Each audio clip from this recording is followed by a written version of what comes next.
안녕하십니까, 한성만입니다. 언제나 새해가 되면 우리는 새로운 결의로 새로운 계획을 현실적으로 만들려고 노력합니다. 여러분 모두 그렇게 출발하고 있으리라고 생각합니다. 그러면 당연히 2023학년도 수능 만점을 맞으려고 하는 친구들한테는 두 가지 질문이 던져집니다. 첫 번째는, 당신은 지난 수능 문제를 모두 다 제대로 풀어보고 분석을 마쳤나? 그 결과로 도대체 수능은 무엇인지, 내가 치를 수능은 어떨 건지를 조금이라도 감을 잡고 있나? 1번 질문. 두 번째 질문은, 당신은 올 한 해 전체 레이스를 적절한 시기를 끊어가면서 공부 계획이 서 있나? 물론 이런 질문이 좀 가혹할 수도 있습니다. 여러분을 도와드리기 위해서 이 두 가지를 오늘 여러분과 함께 공유하겠습니다. 첫 번째입니다. 수능 분석을 해보겠습니다.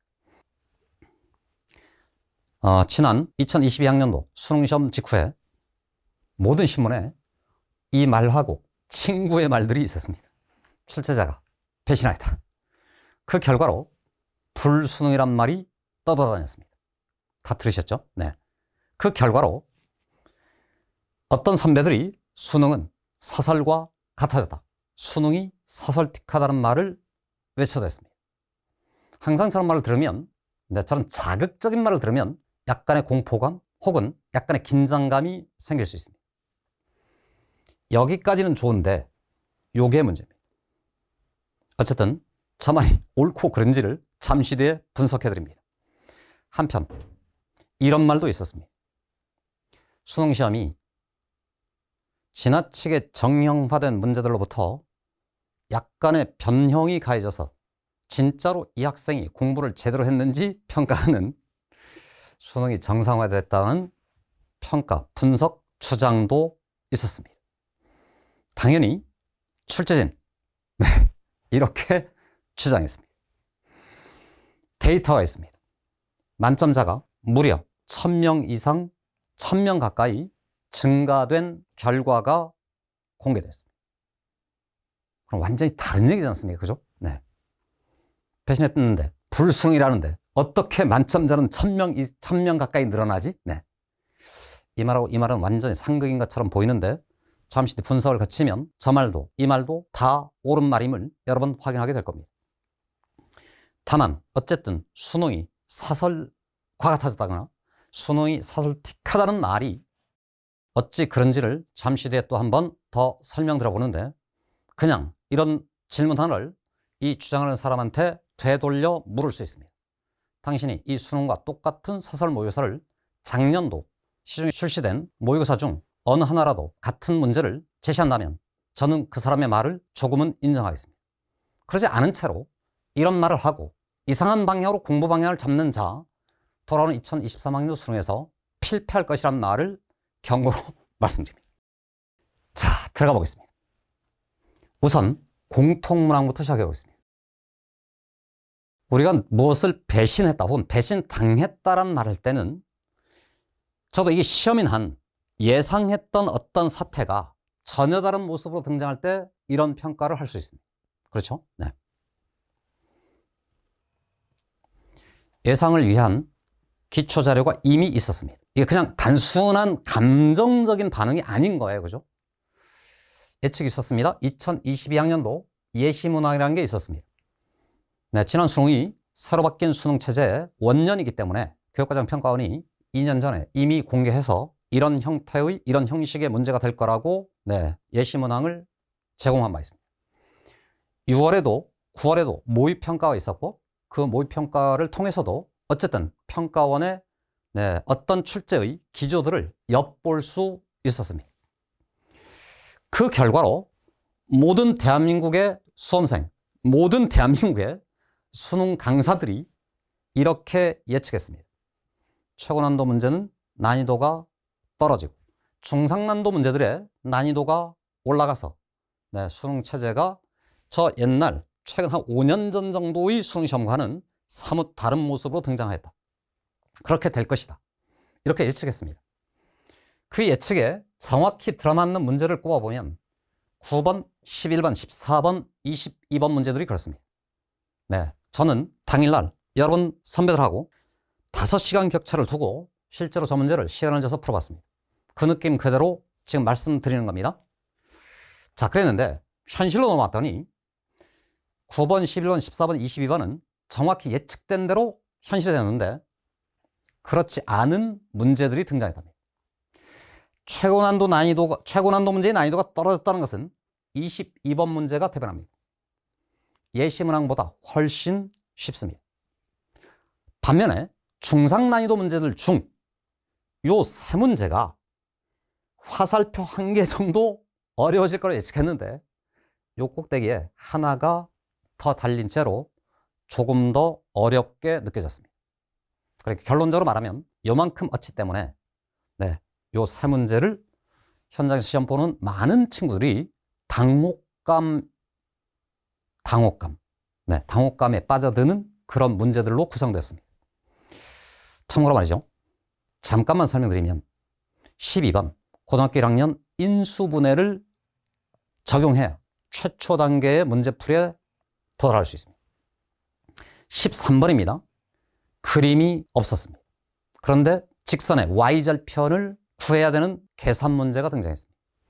역시나 고등학교 1학년입니다. 그러니까 기억의 저편에 사라졌을 수도 있는 고등학교 1학년 수학의 어떤 내용이 문제풀이의 제1단계에서 여러분을 가로막았다는 얘기입니다. 그러니까 당연히 새롭게 느껴지고 의외의 어떤 현상을 느끼게 됩니다. 풀이 중간에 그런 현상이 나타나면 크게 의외라고 생각하지 않는데 문제의 최초 출발 단계에 그런 게 딱 개입되면 예측을 벗어나는 사태가 벌어진다고 생각하고 이 의외의 현상 때문에 당황하게 되고 시간을 지체하게 되고 어렵게 느끼고 배신감을 느낄 수 있다는 얘기입니다. 다 이해가시죠? 15번 문제가 그 중에도 아주 극적인 주제였습니다. 소위 빈칸 추론 문제가 수열이 아닌 곳에서 출제되고 그림이 매우 복잡하게 보이는 어떤 상황이 또 연출됐습니다. 그리고 또 첫 스타트 국면에 또 이런 느낌을 받게 됩니다. 되시죠? 그래서 중상위권 친구들이 매우 당혹감에 젖어들었답니다. 하필이면 놓여있는 문제 위치가 12, 13, 15번이기 때문에 거의 초중반전이지 않습니까?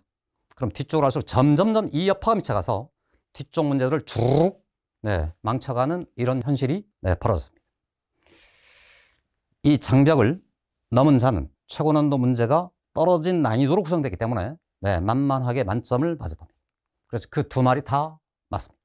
되시죠? 그리고 이 수능은 중상위권을 배신한, 중위권을 배신한, 중하위권도 배신한 최상위권에게는 가혹하지 않은 시험으로 현실이 되었다는 말씀입니다. 자, 여러분은 이 중 어느 쪽에 속하셨습니까? 여러분 도대체 저들을 어떻게 넘어갈 것입니까? 이런 질문이 여러분한테 주어진 겁니다. 마지막으로 이 15번과 관련해서 좀 전에 했지 않습니까? 수능이 사설틱해졌다 라고 주장한 친구들, 작년도 대한민국에 출시된 어떤 사설 모의고사를 펼쳐서 15번의 위치에 이 소재의 문제가 있는지 증거를 대시면 조금이라도 인정해 드리도록 하겠습니다. 굳이 제가 자료를 찾아서 분석해 본 결과는 15번 같은 그 빈칸 추론이 수열이 아닌 곳에서 출제된 연도는 2005, 2006 평가원 모의고사하고 수능시험에 삼각함수 또는 지수로그 함수의 성질 또는 풀이 과정 안에 빈칸이 들어가는 문제들로 있었습니다. 여러분 2005년, 지금부터 17년 전인가요? 여러분 안 태어나셨나요? 한 살인가? 수능시험이 28, 29년 동안 자료가 축적되어 있습니다. 그래서 오히려 저는 이 기조의 뜻이 복고라고 생각했습니다. 복고란 말은 최근 연도 안에만 갇혔을 때 새롭게 느껴집니다. 어쨌건 시대는 레트로 열풍이라고 하는데 수능도 그런 느낌이 있습니다. 그리고 그런 거를 가지고 수능이 정상화되었다고 주장하는 사람들이 있다고 합니다. 수능이 너무 단편적이고 정형화된 시험 체제가 되면서 많은 친구들이 수능을 뭔가 수학 공부를 제대로 하는 것이 아니고 문제풀이 방식에 급급한 어떤 체제가 되어 있는데 여기에 약간의 변동성이 생겼다는 얘기입니다. 의외성이란 말은 제대로 공부할 것을 요구한다라고 받아들인 자가 도달하는 수능 만점으로 가는 길을 연다고 저는 생각합니다. 더불어 이 주제 꼭 한번 기억해 두시고, 다음 선택문항으로 가겠습니다. 선택문항도 이렇게 예측했습니다. 미적하고 확통하고 기하는 어쨌든 이 수능체제가 공통과목과 선택과목 체제 하에서 단일한 표준점수를 만들어야 되기 때문에 난이도가 비슷할 거라고 예측했습니다. 근데 문제는 저걸 비슷하게 만드는 방법인데요. 확통을 기준점에 두면, 즉 확통을 현재 확통 선택자들이 적정한 난이도로 느끼게끔 내면 미적분은 상대적으로 쉽게 출제해야만 저들 간의 난이도 균형을 맞출 수 있습니다. 기하는 좀 애매하긴 하지만 평이하거나 조금 쉬워지는 방향성 정도에서 저 균형점이 맞춰갑니다. 여러분 다 알다시피 미적분 선택자에는 수학을 상당히 잘하는 친구가 다 몰려 있습니다. 상대적으로 확통 선택자들 중에는 수학이 매우 어려워서 수학에 대한 공포감을 갖거나 수학 실력이 떨어진 친구가 다수 포진되어 있습니다. 그래서 균형점을 여기 두면 여기를 낮춰야 됩니다. 여기는 그 중간점 되기 때문에 조금 쉬워지는 경향을 가져야 됩니다. 그리고 그런 일이 예시문항 6평, 9평에 어느 정도 반영이 되어 있었습니다. 자, 그랬는데 현실로 왔더니 균형점이 확통이 잡힌 것이 아니고 미적분 쪽으로 균형점이 잡혔습니다. 그럼 저 현상이 거꾸로 되겠죠. 미적분의 균형을 딱 두는 순간, 이 집단하고 동일한 실력으로 인정받자면 확통, 매우 어려워진 그 시험을 다 통과하라고 선언됐다는 겁니다. 기하도 역시나 그런 현상이 벌어졌습니다. 해서 확통을 선택한 친구일수록, 기하를 선택한 친구일수록 29번, 30번, 심지어 확통은 28번까지 저 문제들 앞에서 허물어지고 배신감을 느꼈습니다. 되시죠? 그것 때문에 출제자가 중위권, 중상위권, 중하위권 여기를 배신했고, 이 친구들을 배신했고, 출제자들이 이들을 배신했다고 평가받고 있었습니다. 미적분을 선택한 최고 실력자들은 그냥 만만한 시험으로 만점을 맞은 형태가 현실이 됐다는 얘기입니다. 자, 그럼 이런 생각을 해봐야 돼요. 그죠? 수능이란 무엇인가? 수능의 특징을 딱 두 가지로만 요약하겠습니다. 1번입니다. 고등학교 교육과정 범위에 울타리가 치워진 딱 이 링 위에서 출제자가 낸 30개의 문제를 내가 모두 다 풀어맞히는 게임입니다. 이해하시죠? 여러분, 출제자는 교육과정 평가원이지 않습니다. 교육과정 평가는 기관명이잖아요. 그죠? 출제자 사람입니다. 사람입니다. 잊지 마세요. 사람은 완전하지 않습니다. 그런 어떤 상황이 오면 어떤 선택을 하게 되어 있습니다. 수험생인 나도 사람입니다. 나보다 이들이 수학을 잘합니다. 그러나 나보다 고등학교 수학은 저들이 잘 못할 수도 있습니다. 이 말을 받아주세요. 그래서 얘가 매우 중요합니다. 시험 범위는 여러분 다 아는 것처럼 직접 출제되는 범위가 있고 간접 연계되는 범위가 있습니다. 직접 연계는 여러분이 받아든 그 시험제 과목명으로 그냥 찍혀 있습니다. 수학 1, 수학 2 하고 선택 과목 중에 여러분이 고른 그 과목이 직접적 출제 범위입니다. 문제는 간접 연계되는 범위가 있다는 겁니다. 이미 수능 출제의 원칙에 명시되어 있습니다. 고등학교 1학년 수학, 중학교 수학 중 기초적인 것, 즉 중학교 졸업 검정고시를 통과할 만큼 실력이 되는 기초적인 것, 고등학교 1학년 수학 중 어렵지 않으나 기초적인 것들이 출제 범위에 있을 수 있다고 되어 있습니다. 좀 전에 말씀드린 12번, 13번 그 문제에서 당혹감을 느꼈던 많은 선배들은 이 생각을 그냥 망각해버려서 그럴 수도 있습니다. 선입견을 가지고 딱 자르잖아요. 여기서는 출제되지 않을 거라고 딱 자르는 순간 이 생각이 쳐져나갑니다. 그러면 처음에 등장한 이 소재, 이 상태를 풀어헤칠 수가 없습니다. 이것 때문에 시험을 망치는 사태가 벌어질 수 있다는 점 해서 이렇게 돼 있다는 점 염두에 두시고 그러면 고1 수학을 더 열심히 공부해야 되나? 이게 아니고요. 선입견으로 장막을 치지 말라는 겁니다. 네, 다시 보시면 여러분 집에 와서 다시 보시면 그냥 풀립니다. 네, 공통인수 묶을 수 있느냐? 너는 도형의 방정식을 쓸 수 있느냐? 직선의 방정식을 쓸 수 있느냐? 그냥 단순한 질문이었을 뿐입니다. 두 번째입니다. 출제자는 수험생하고 마주하지 않습니다.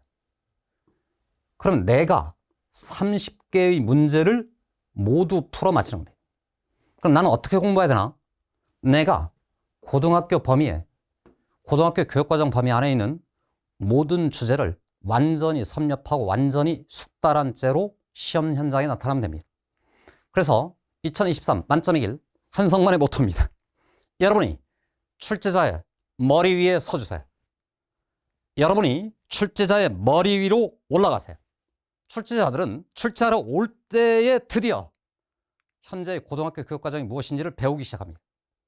여러분들은 지금까지 줄기차게 그 공부를 해왔습니다. 즉 여러분이 더 빠릅니다. 더 정확할 수 있습니다. 다만 선입견의 함정만 빠지지 않으면 된다는 겁니다. 되시죠? 자, 그렇다면 출제자의 머리 위에 설 수 있는 방법, 이걸 찾아야 되는데, 네, 개념대 모의고사로 가보겠습니다. 여러분 다 아는 겁니다. 개념 정리가 중요하다고 합니다. 여러분에게는 수능, 모평, 기출문제가 있습니다. 학평 기출문제가 있습니다. 학교 내신 기출문제가 있습니다. 그리고 사설 모의고사라는 게 있습니다. 대충 감이 오시죠? 네. 하나가 빠져 있습니다. 이 부분에 뭔가가 등장할 겁니다. 이걸 여러분이 채우면 네, 공부의 기본 방법론은 완성입니다. 다시 한 말입니다. 고등학교 교육과정 범위 안에서 출제된다는 것. 그 범위에 등장할 모든 주제를 내 머릿속에 완전히 숙달시킨다는 것. 도전. 개념을 정리한 후에 수능, 모평, 학평, 내신, 기출문제들의 적용을 하게 됩니다. 그래서 우리 1차적인 공부의 소재는 이렇게 생겼습니다. 이해가시죠? 네. 문제는 그 다음에 있는데 이걸 풀었지 않습니까? 여기서 끝나면 절대로 곤란합니다. 그러니까 개념 정리하고 기출문제 풀고 사설 모의고사로 가겠다는 이 태도, 이게 수능을 망쳐나가는 자의 가장 대표적인 태도입니다. 개념이 점점점 망각되어 가기 시작합니다. 그럼 점점점 신유형이라는 것의 함정에 빠지게 됩니다. 자, 그렇다면 어찌 공부하는 것이냐? 적용을 했잖아요. 다 푸나요? 그렇지 않죠. 틀린 문제에 대한 분석, 틀린 문제에 대한 반성, 좋았던 문제에 대한 분석, 내 푼풀이하고 어떤 사람의 푼풀이의 차이에 대한 분석, 이 분석이 반드시 이 과정에 있어야 됩니다. 그리고 이게 되면 개념으로 돌아가서 내가 정리한 초보 단계의 개념을 업그레이드를 시켜주셔야 됩니다. 이 업그레이드를 통해서 문제를 해결하는 방법이라는 것을 여러분이 줄기차게 상승시켜줘야 됩니다. 그래서 이 과정이 있잖아요. 이 과정을 적어도 4회, 5회, 6회, 7회가량 반복을 해야 됩니다. 이 반복의 핵심은 방법을 찾아서 부단히 업그레이드 하는 데 있습니다. 그리고 업그레이드된 그 방법을 여러분 머릿속에 재구성하고 정리하는 과정이 수능시험 공부의 전부라고 말씀드릴 수 있습니다. 해서 이참에 한 가지만 더 말씀드리면 이 기출문제 있잖아요. 얘를 서술형으로 풀어보십시오. 그냥 대충 답 찍는 게 아니고 서술형으로 진짜로 그렇게 풀리는지를 여러분 스스로가 입증해 나갈 때 방법은 확실하게 여러분 것이 될 겁니다. 자, 여기까지 하면 사실은 수능 준비 다 끝난 겁니다. 이걸로 수능 봐도 됩니다. 자, 거기에 저는 사설 모의고사라는 게 있습니다. 저도 사설 모의고사를 만든 사람입니다만은 업그레이드가 됐잖아요. 이걸로 푸는 겁니다. 풀고 나서 또 끝나는 게 아닙니다. 또 돌아오는 겁니다. 결국은 시험장에는 얘를 갖고 들어가는 겁니다. 그러니까 저기에 집중 못하는 자, 계속 저기 와서 업그레이드 시키지 못하는 자, 계속 맴돌이를 하게 됩니다. 그러면 아무리 양을 축적해도 이 양은 절대로 질적인 도약을 못하게 만듭니다. 해서 여러분 돌아온 한 해, 여러분 공부, 네, 적절한 변형된 문제를 푸는 거 다 좋습니다. 이때 가장 중요한 것은 풀고 난 후의 행동입니다. 분석과 반성을 거쳐서 방법을 부단히 업그레이드 해 주시기 바랍니다. 그런 눈으로 보면 2022학년 수능 그냥 평이한 문제들이라고 여러분이 곧 결론을 내릴 수 있을 겁니다. 자, 그렇게 해서 수능 공부하는 방법까지 다 알려드렸습니다. 이제 마지막으로는 시기별로 흘러가면서 어디가 집중점인지, 어디가 주안점을 둬야 될 지점인지 선택 과목별로도 분석을 하고 여러분에게 지침을 드리겠습니다. 자, 2022년에 치러질 모의고사 일정이 쭉 나열되어 있습니다. 3월 24일에 학평이 치러집니다. 4월 13일에도 학평이 치러집니다. 그리고 저 위치 근처에 여러분의 학교 중간고사가 기다리고 있습니다. 6월에 모평이 있습니다. 7월에 학평이 또 있습니다. 이러면 1학기가 끝납니다. 여름을 거쳐 9월 1일에 모평이 있고요. 10월 17일에 학평이 있습니다. 그리고 우리는 17일 수능에 가서 모든 문제의 정답을 내 힘으로 맞히고 싶습니다. 되시죠? 네. 중간고사 있는 거 잊지 마시고요. 기말고사 있는 거 잊지 마시고 합니다. 자, 이때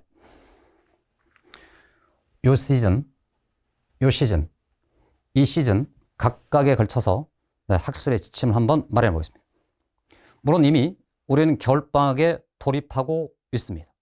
여러분 모두 마음을 단단히 먹고 개념 정리 다시 한번 하고 있을 것이고, 이 개념이 수능 실전적 방향으로 업그레이드 방향에 여러분 목표점을 설정하고 집중해서 공부를 하고 계실 겁니다. 수능 모평 기출문제를 몽땅 다 소재로 열심히 풀 거라고 생각합니다. 학평 좋습니다. 극단적으로 말씀드리면 올해 수능은 학평하고도 상당한 친구 관계를 갖고 있습니다. 자, 여하튼 3월이 찾아왔어요. 서울시 교육청 모의고사가 3월 24일로 미뤄졌습니다. 4월 13일에는 경기도 교육청 모의고사가 있습니다. 기간이 매우 짧습니다. 사실은 얘 둘은 그냥 한 시점으로 통합해서 경기도 교육청하고 서울시 교육청하고 서로 합의를 봐서 그냥 4월 초 또는 3월 말에 시험을 단일화시켰으면 좋겠어요. 두 번째 특징. 수원, 수투는 어쨌든 전범이니까 다 의미를 갖는 시험입니다. 그리고 올해 줄기차게 모든 모의고사, 학평이 됐건 모평이 됐건 어느 시험이 됐든 수학 1, 수학 2 공통 과목에 등장하는 모든 문제는 여러분 수능의 입장에서는 다 소중한 기회입니다. 그건 이미 전제된 겁니다. 이제부터 선택 과목에 대해서 말씀드려 보겠습니다. 3월의 시험 범위를 가보시면 알겠지만 확률과 통계는 순열과 조합 제1단원까지고요. 미적분도 기하도 제1단원만이 수능시험 범위가 되겠습니다. 해서 확률과 통계를 선택하는 친구들의 입장에서는 이 문제 매우 중요합니다. 확률과 통계는 순열조합으로부터 확률에 이르기까지 사고하는 방식이 똑같습니다. 그 방법을 여기서 다시 한번 점검하는 그런 계기로 삼으면 좋겠습니다. 4월로 가도 시험 범위는 여전히 경우의 수에 멈춰 있습니다. 어쨌든 중요합니다. 이따가 계속 말씀드리겠지만 확률 통계를 선택하는 친구들께서는 줄기차게 등장하는 모든 학력평가, 모의평가마다 선택 과목까지 끝까지 최선을 다해서 푸는 이런 노력이 필요합니다. 기한은 3월에 2차 곡선만을 치르게 됩니다. 그러니까 가장 어렵다고 하는 벡터, 공간도형 문제가 없습니다. 4월에 가면 벡터의 기본 연산 정도가 시험 범위에 들어와 있습니다. 굳이 말하면 이게 더 중요합니다. 되시죠? 다음 미적분으로 가보겠습니다. 미적분 입장에서는 3월 모의고사 시험 범위가 수열익한 뿐입니다. 수능시험하고 완전히 따로 놀 시험에 가깝습니다. 버릴 문제가 생길 수도 있다는 겁니다. 4월로 가보겠습니다. 여러 가지 함수의 미분까지가 시험 범위입니다. 역시나 여기까지 아직 수능시험에 등장하는 중상난도 이상의 문제는 등장하지 않습니다. 이해하시죠? 그러니까 선택 과목 입장에서는 확률과 통계 친구들을 제외하고는 저 두 시험은 선택 과목에 대해서 아주 큰 비중을 두지 않아도 좋다. 대신에 중간고사가 있습니다. 특히나 미적분 선택자들의 입장에서는 이 중간고사가 가장 중요한 시험이라고 말씀드릴 수 있습니다. 저때 아마 대부분의 학교가 미분 절반 정도까지 시험을 칠 겁니다. 저때 여러분의 미적분 실력을 최선을 다해서 점검하십시오. 그게 수능 만점으로 가는 길이라는 점 강조드리겠습니다. 되시죠? 네. 다음 6월과 7월로 가보겠습니다. 아까도 말씀드렸지만 기말고사라는 게 있습니다. 6월 모의평가. 네, 저런 말을 들으면 왠지 저 시험이 매우 중요할 것처럼 느껴집니다. 그러나 여러분, 그냥 수학 시험일 뿐입니다. 계속 드리는 말씀, 수학 1, 수학 2 공통 과목에 관해서는 계속 모든 시험이 다 중요합니다. 이 모든 시험의 경험이 사설 모의에서 한 개 푸는 것보다도 훨씬 더 소중하다는 점 말씀드리고요. 선택 과목으로 가고 있습니다. 확률 통계 계속 중요하다고 말씀드렸습니다. 기하 드디어 평면 벡터가 등장하기 시작했습니다. 공간 도형이 등장하기 시작했습니다. 그러니까 한마디로 하면 우리 기하의 선택자들의 입장에서는 6월부터 시험 범위가 수능에 거의 근접되어 있다 생각하시고 여기에 집중해 주시면 되겠습니다. 자, 문제는 미적분인데요. 6월에 미적분은 아직도 미분에 멈춰 있습니다. 해서 작년도 6월 모의평가 30번 문제를 저는 이렇게 해설해 드렸습니다. 이 문제는 절대로 수능에 등장할 수 없다. 네, 그래서 버릴 문제가 있을 수 있다는 점, 이 점 염두에 두시고 아직도 미적분 선택자는 이 시험이 제일 중요합니다. 학평에 가면 여러 가지 접근법이 등장하기 시작하나 아직도 그 시험 범위는 미적분이 결합되는, 융합되는 문제들은 아직 없기 때문에 그 난이도상 여기까지도 아직 아니다. 그러니까 미적분 선택자들의 입장에서는 1학기 중간고사, 기말고사에 총력 집중하면서 수원, 수투 공부를 꾸준히 하는 것, 이게 여러분이 수능 승리하는 방법이라는 점을 다시 한번 말씀드립니다. 되시죠? 네. 여름을 지나갔습니다. 9월 1일에 모의평가부터 드디어 전 범위의 시험을 치르게 됩니다. 그러니까 당연히 여름방학 직후니까 시험 매우 중요합니다. 저때 어쨌든 진검승부를 해보는 겁니다. 분석이 필요하다는 점, 반성이 필요하다는 점, 업그레이드가 필요하다는 점, 절대로 저기서 그냥 한 번의 시험 내 점수에 연연하지 마시고 그거를 반성하고 업그레이드를 해주세요. 9월 1일입니다. 수능시험 11월 17일입니다. 무려 2달 넘게 남아있습니다. 그 기간에 여러분들의 마지막 역전이 벌어질 수 있다는 점, 그리고 사실은 그때쯤 돼야 고등학교 수학을 다 안다고 말씀드릴 수 있습니다. 되시죠? 네. 10월 17일에 학력평가 있습니다. 딱 한 달 전인데요. 이때 시험을 망쳤거든 절대로 좌절하지 말 것. 작년에 그랬습니다. 어찌 보면 말이죠. 작년 10월 모의고사가 수능하고 비슷한 느낌을 줬어요. 허접한 문제들이 많다고 여러분 선배들이 평가했습니다. 수능시험 그렇게 맞이하고 보니까 10월 모의고사가 과연 허접한지 이것도 논란거리가 될 수 있습니다.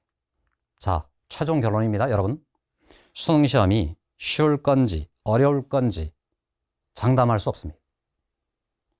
작년 수능과 같을 건지 예시문항과 같을 건지 이것도 예측하는 것은, 이걸 예측하고 선입견을 갖는 것은 여러분들이 실제 공부하고 실제 시험장에 들어갈 때 오히려 여러분의 독이 될 수 있다는 점 강조드립니다.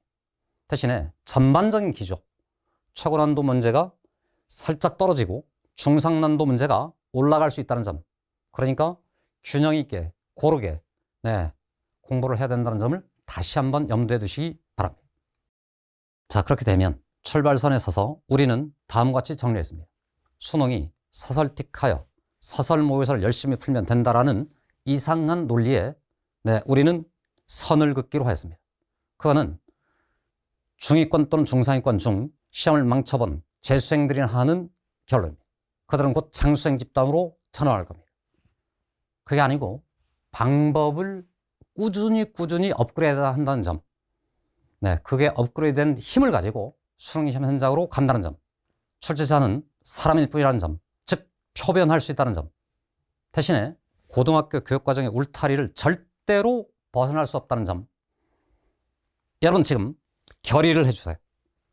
수능 출제자들의 머리 위에 서겠다는 점, 네, 그 지점까지 최선을 다해 가겠다는 점, 그래서 진검승부로 30개의 모든 문제를 다 해치겠다는 점, 네, 여러분 모두 승리를 기원하길 바라면서 마지막으로 외쳐봅니다.